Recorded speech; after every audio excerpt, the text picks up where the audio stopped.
Insurance fraud in the UK has hit epidemic levels. It's costing us over £1 billion every year.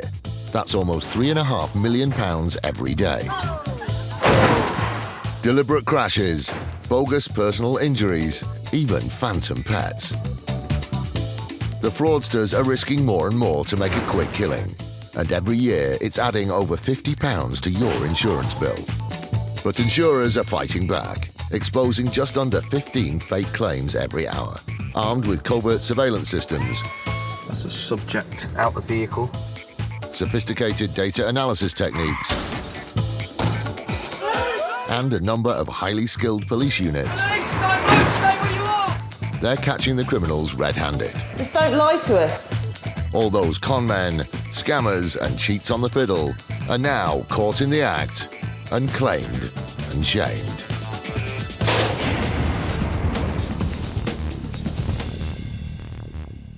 Today, the City of London Police's Insurance Fraud Enforcement Department pays a visit to a suspected fraudster. He wasn't expecting the knock. He wasn't expecting anyone, I don't think, to catch up with what he'd been up to. A brazen bus claim is busted.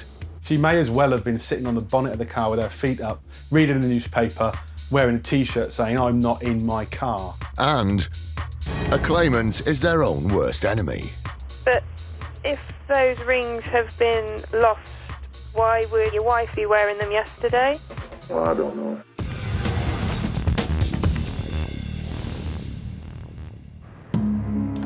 Everyone who works in insurance should know what a hard line the industry takes against fraud, from junior claims handlers up to high-flying city brokers like Jay Solder. Solder's generous salary meant he frequently jetted off on luxury holidays, but one sunshine break ended up under a black cloud, and he had to make a claim. He lost his jacket whilst on a flight coming back from a European destination. Contained within his jacket was a pen, mobile phone, wallet and some cash. Matthew Crawford Thomas is the fraud manager at Intana, a company that's a claims management specialist, handling claims on behalf of insurers. Claim Mr. Solder submitted to us in May 2013 was in the region of between £4,000 and £4,500. On the basis of it, the claim looked 100% genuine. But Solder's travel claim was the start of a journey that would lead all the way to court. As soon as I opened up the documents for Mr. Solder's claim, alarm bells started to ring. I recognised the name Jay and the occupation insurance broker. To have that first name and that occupation the same, to me, seemed a bit strange. Matthew soon discovered it was no mere coincidence. After a bit more digging, I'd actually found out that he submitted a claim to us in January of the same year, this time under the name Jay Webb. But Jay Solder hadn't stopped at a fake name. I ran the date of birth through our system and found a match at a completely different address for the same first name, different surname, same bank account, same occupation. For me, the two claims were from exactly the same person. Not only was there a close match on the personal details, there were other similarities too. Most of the items that he claimed for in January 2013 and in May 2013 were exactly the same items. It was unfortunate for Mr. Solder. He thought he was dealing with two different companies. However, both claims landed on my desk, albeit 4 months apart. Convinced that there had never been a loss and that the whole thing was fabricated, Matthew liaised with IFED, the City of London Police's Insurance Fraud Enforcement Department, and they launched an investigation headed up by DC Aman Taylor. One of the main inquiries I did was to contact the airlines to find out if he actually flew. And it transpired that on one of the flights, he hadn't flown. He'd bought the cheapest ticket he could find from Stansted to France and used the boarding pass as proof of him flying. With the evidence building, Solder's holiday scam was about to be permanently grounded. By now, we were certain that there was something wasn't right and that we needed to go around and speak with Mr. Solder officially. We rocked up to the house at 7:30 in the morning and began to give the IFED knock on the door. Eventually, Solder opened the door and let the officers into his property. From the City of London Police Insurance Fraud Team. Right. I'm here today to speak to you regarding a claim that you've made. Right. So I can come in. Yeah. I've got my colleagues here with me. First thing we do in that circumstance is to arrest him.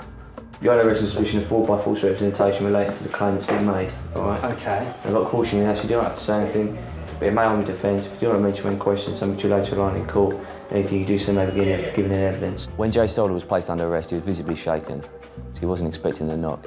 He wasn't expecting anyone, I don't think, to catch up with what he'd been up to. I can see you're upset about it, but unfortunately this is the way it's going to have to be dealt with today. Okay. Alright. And then we went about our business searching to try and find the items that he'd claimed for, especially given the fact that we knew on one of the travel claims he hadn't even travelled. If the evidence they found was related to the claims, it would prove vital. Good. No, nothing. We like to be thorough on IFED.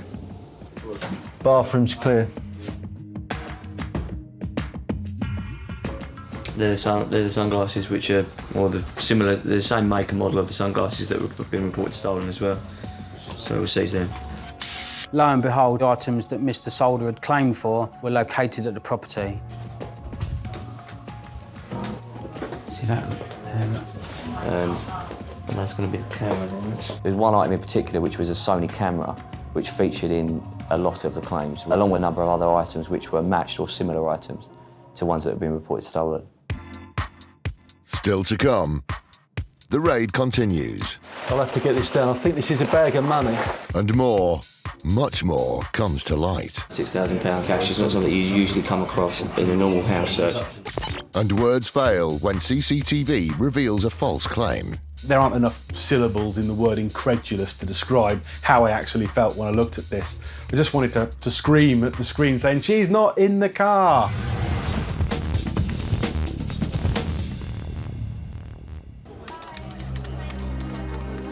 More and more, the insurance industry is relying on technology to detect fraud, from large-scale cons right down to minor household claims. What these scammers all have in common is that they underestimate the sophisticated resources available. Good afternoon, you're speaking to Claire at ICOG. How can I help? My wife took her rings off. I just can't find them anywhere. On the surface, this claimant seemed to be making a fairly routine household insurance claim. It was Sunday. We was out doing the garden, and my wife took her rings off, the 3 rings what she had on her finger. Then we went out and did the garden. After a few hours, and we realised that the rings had gone. I've had the Hoover out, I've had the bins. I didn't know if I'd scooped them up or the cat knocked them off the side. I've looked under the units. I just can't find them anywhere. But the claimant had dug a hole for himself with the shady gardening story. It was quite unbelievable that it's just an unexplained loss. The rings have just vanished from the property. Whilst the back door had been open, their eyesight had been in the property at all times. There was just no way these rings could just have disappeared from this kitchen. Claire Mitten, from specialist claims consultants ICOG, worked on the case. The insurance company wanted Claire to use her expertise to root out any inconsistencies in the claimant's version of events. We asked him to forward us any proof of ownership he might have, so in the form of a receipt, a valuation, as well as a photograph. He submitted a photograph of his wife wearing the rings, but was unable to provide us with any receipts or valuations. But rather than burying any suspicions, the photo planted further seeds of doubt. When we received the photograph, to the untrained eye, it would look like a very normal photograph. It was a lady on her sofa with her arm around the dog, cuddling the dog. However, to us as experts in the industry, we were able to tell that this photograph looked quite staged.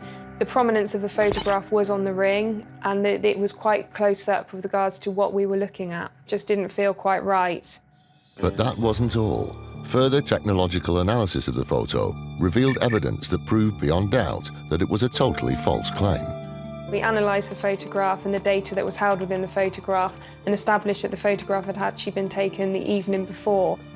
The incident date had actually been the previous week, so this quite clearly led to the fact that he still had the rings in his possession. It was time to raise the concerns with the claimant.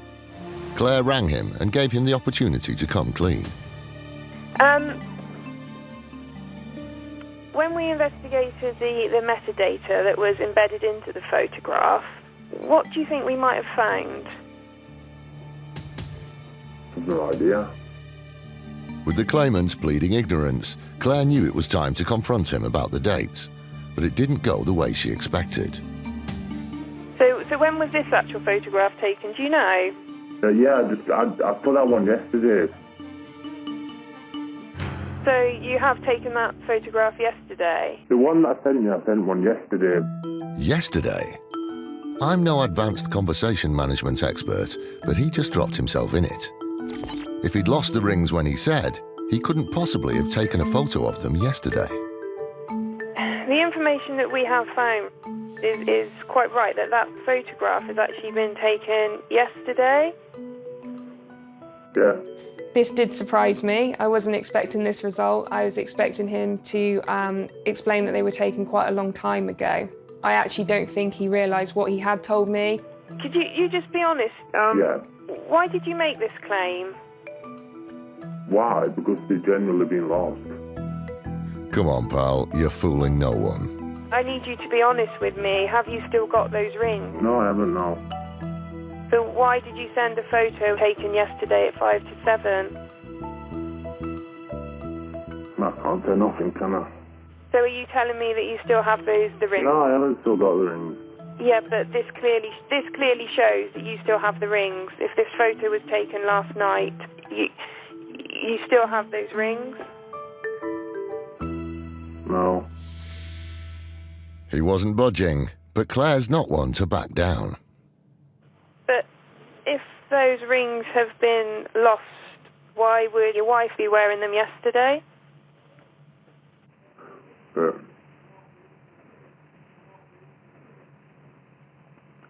I don't know. I then asked the insured for a final time that this was his chance to be honest with me and tell me what had happened to the rings. Is this a fraudulent claim that you're making? No, it isn't. No, it isn't. To be fair, I found the ring. I found the ring in the bin. Okay. Thank you ever so much for your honesty. You've done the right thing. With the photo evidence and the confession, there could be only one outcome to the claim. It was declined. We explained to him the insurance company has a zero tolerance to fraud, and we have recommended that the insured is placed on the fraud register, so it will make it very difficult for him in the future to get any further insurance policies. Right from the start, the tale of lost jewellery had lacked the ring of truth. And by the end of the call, Claire had successfully weeded out the facts.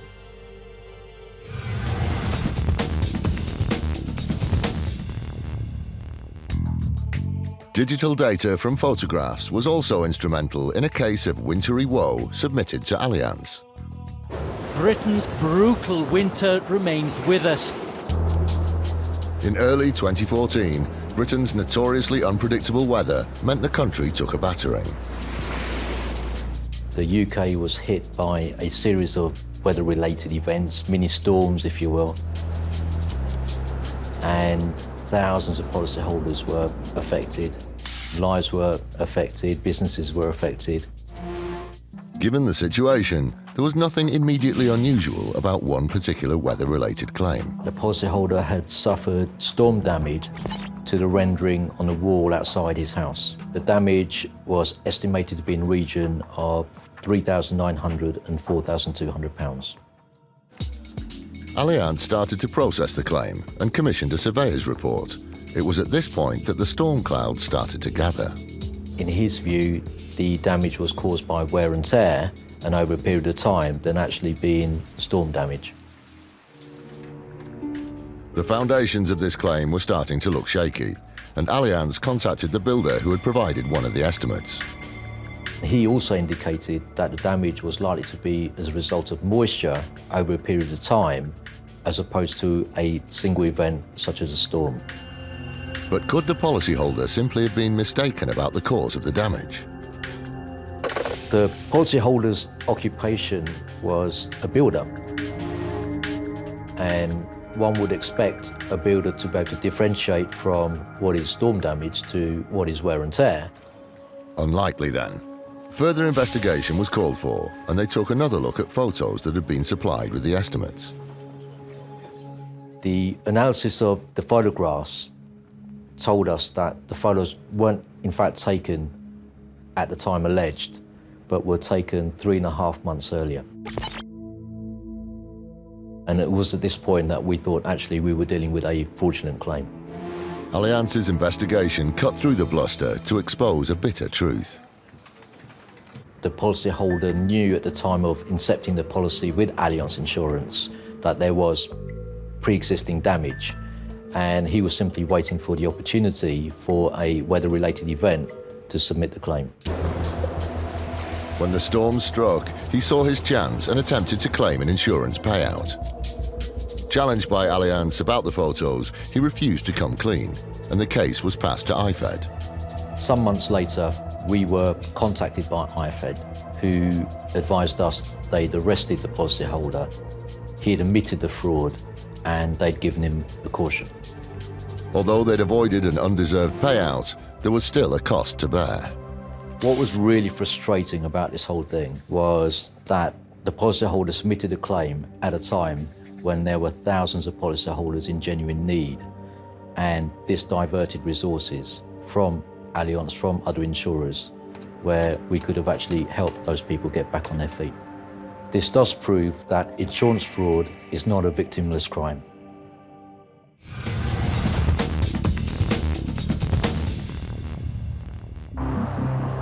According to the Association of British Insurers, Whiplash is now costing motorists £2 billion a year.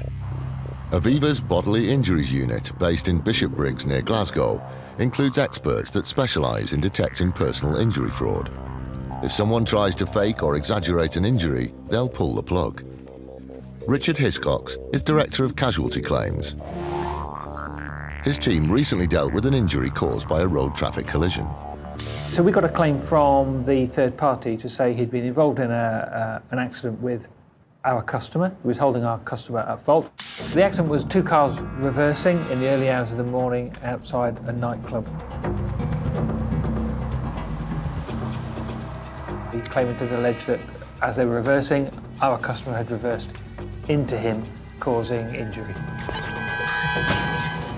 He claimed that he had whiplash in his left shoulder of 12 months duration. With such a lengthy period of injury, the value of the claim was substantial. We put an estimate on this claim of just over £5,000, which is a mix of the compensation for the injuries and the legal costs. But right from the start, there was something back to front about the claim. Aviva contacted their insured driver, and his version of what had happened was very different. He was acquainted with the claimant, and they'd been reversing their cars at the same time. I don't quite know why they'd been doing that. Me either. Because the contact and the speed was very slight, they both agreed at the time that neither was going to do anything more about it. But sometime later, the claimant did a U-turn on the agreement and put in a claim. He even attempted to back it up with CCTV he'd obtained. So actually what you see is there's two vehicles reversing at the same time. Our customer's in the white vehicle on the right-hand side. The claimant is in the other vehicle next to that, and they seem to reverse together, and right at the end there's some sort of collision. But clearly the CCTV shows there's no impact that's severe enough to cause injury. Submitting the CCTV was a bold move, but one that ultimately backfired spectacularly. This CCTV was provided by the claimant in support of their claim, but actually what it does is pretty much disprove it. Aviva informed the claimant that they would not be paying. He refused to back away, and the case went to trial, where he couldn't even keep his story straight. Originally he'd said that he had 12-month injury to his left shoulder. In court he said he had a 6-month injury to his right shoulder, and he had injury to his neck, which hadn't been mentioned before. So he changed his shoulder and added something else in and changed the duration, which clearly indicated he was fabricating much of his story. The outcome was never really in doubt. The judge found in our favour. Not only did we win the case, that there was no injury, he also found that the claimant was what's called fundamentally dishonest, in that he'd fabricated evidence, which the court takes a dim view of. And it was good old CCTV that put the brakes on the false personal injury claim.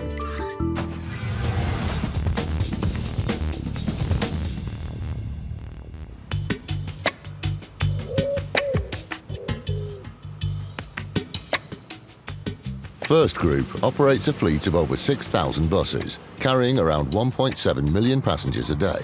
So it's not surprising that from time to time there are minor accidents. In 2010, one of our London buses has been rounding a corner. He's taken the corner a little bit too tight and he's managed to come into contact with a vehicle that was parked at the side of the road as he's gone round the bend. We've received a claim for the damage to the vehicle, and then sometime later we've been presented with a personal injury claim from the lady with the car.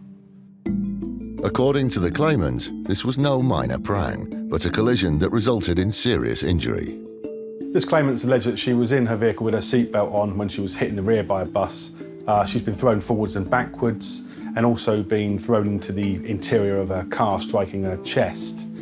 This has caused her some problems with general household heavy domestic chores, hanging out her washing. The injury itself is mainly to her shoulder. Treatment involved physiotherapy, and subsequently it may well end up in surgery. The level of injury was reflected in the potential value of the claim. All in all, this claim would have been worth around £42,000. That's the injury itself, the surgery costs, and after surgery you may well need some looking after, so we would allow an element of care for that as well. And just about under half of it would have been legal costs on top of that. Most people would have assumed the woman had suffered a serious injury and First Group was responsible. But Lee's not most people, and right from the off he knew something was amiss. Normally in an incident where a vehicle is shunted in the rear, you've got a forward-backward movement, so you would expect a sort of whiplash type injury. With this particular one, the main injury is to her shoulder. Now that, coupled with the fact that she didn't actually go and see her GP until some 4 months after the accident, just made us think something's not quite right here. So we immediately thought we would investigate this in a bit more depth, and it was at that stage that we decided to look at the CCTV footage.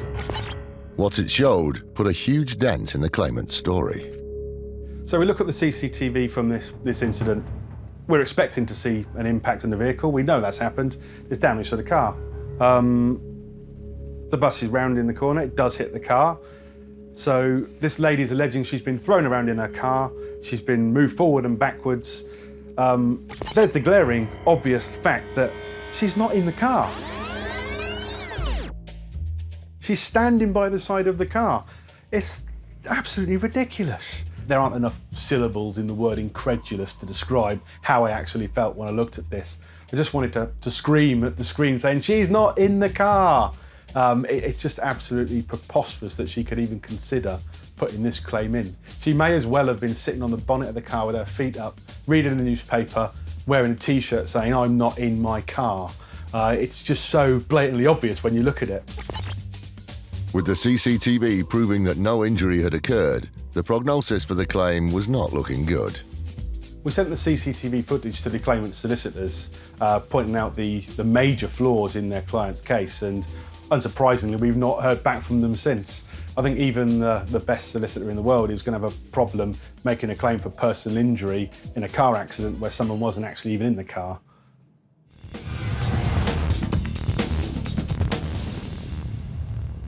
From the City London Police Insurance Fraud Team.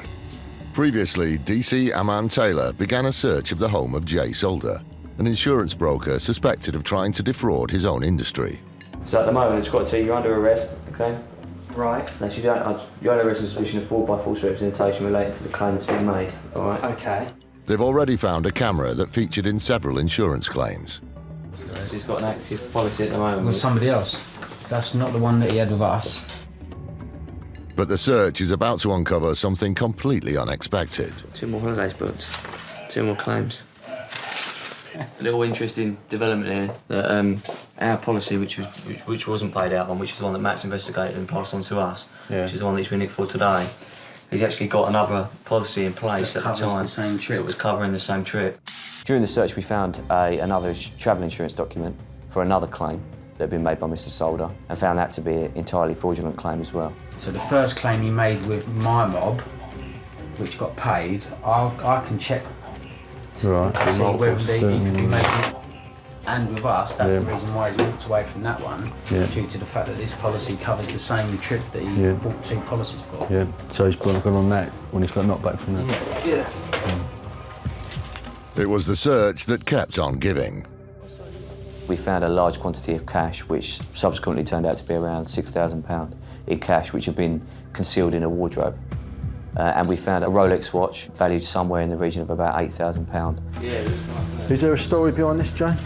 It was replaced by the insurance company. So what, have you had a loss or theft of one of these before then? Yeah, in the first burglary. Oh, okay. So this is the replacement? Yes. Right, okay. Following the off-the-cuff remark made by Mr. Solder about the Rolex being a replacement following a burglary, I decided to dig a bit deeper and contact the insurance companies to try and find out whether or not he had been burgled and whether or not he had been paid out. What we found was that he'd not had one, but he had two home insurance claims with one company, both made within 3 months of each other and totaling over £50,000. This was a huge new development in the case. In addition to the travel insurance claims they knew about, it appeared that Solder had branched out into household insurance, claiming a staggering amount of money for two burglaries they strongly suspected had never happened. The raid was a total success as far as we're concerned. We got the person we were looking for. We seized all the items that we were looking for, with the addition of some items that we weren't aware of at that time. Meanwhile, Jay Solder was given the opportunity to tell his side of the story. Jay Solder didn't admit to his crimes. The first interview he had at the police station, he answered no comment to all of our questions. And in the second interview, he was given a full disclosure of all the evidence that we had against him, and he still elected to make no comment. Solder's silence on the matter ultimately made no difference, and the case proceeded to court at the Old Bailey. He admitted 4 fake travel insurance claims and 2 exaggerated household claims. He then had to return to be sentenced, and Aman was there to see justice served. He was terrified, really. Terrified of what was going to happen. He knew sort of the gravity of the fact that it's such a serious offence over a period of time. Solder was called in to hear his fate. It wasn't good news. Today he's been sentenced to 21 months in prison. The judge has the option to suspend it, which he has done in these circumstances.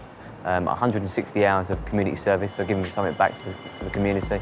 And he's been ordered to pay back £37,000.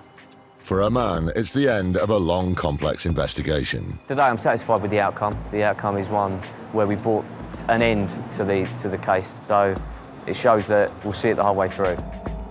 While Solder avoided a custodial sentence, there's still a heavy price to pay. Jay Solder's a young man in a very good job. By him committing this insurance fraud has pretty much ruined his life. My advice to anyone that considers committing this type of crime is to simply not bother. You will get found out, it will get detected, and you could end up standing in front of an Old Bailey judge waiting for a sentence to be passed.